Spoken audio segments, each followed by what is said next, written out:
On one side of the world, a young man grips an assault rifle in the shattered ruins of Syria. On the other side, a young man lies cold and lifeless on a pristine marble floor in Jakarta. These two ends seem worlds apart, the militant and the addict, but they shared the exact same starting point. Before they were headlines, Waldan and Rayhan were childhood best friends. They were bound together by a trauma that no one else could see. They called it luka, the wound. It wasn't about physical abuse. It was about the crushing weight of being ignored in their own homes. When a home becomes a domestic emotional vacuum, the human mind looks for any way to fill the space. Often, the choice between a needle and a gun is just a matter of which substitute family finds you first. This is the Jakarta skyline. Rayhan lived at the top, in a mansion where the only sound was the air conditioner's hum. His parents were obsessed with business and social status. To them, Rayhan was a status symbol to show off at parties, but at the dinner table, he was a ghost.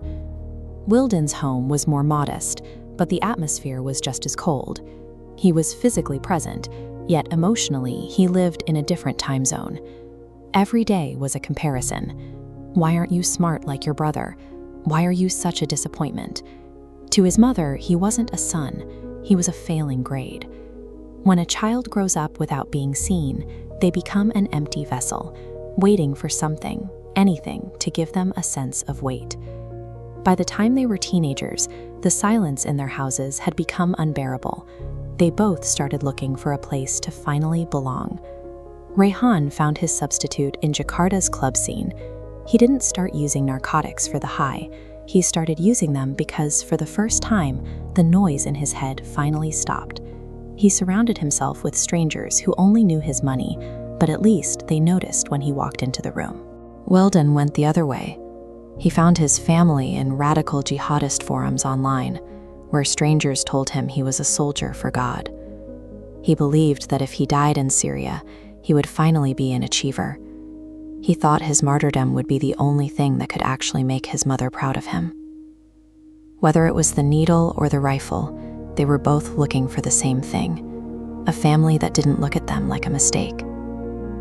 The tragedy is that Wilden actually tried to save Rayhan. He saw his friend spiraling and stepped in as the protector. He would wait outside clubs until dawn, dragging Rayhan home and staying by his side to make sure he kept breathing. But while Wilden was fighting the heroin, he couldn't see the extremism taking over his own mind.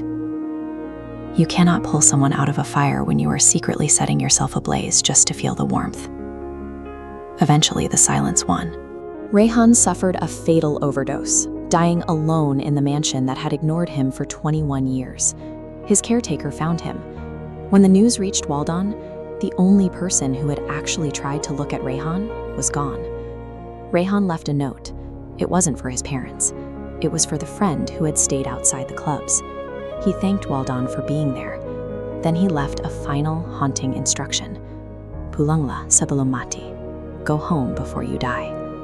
Rayhan's story ended there.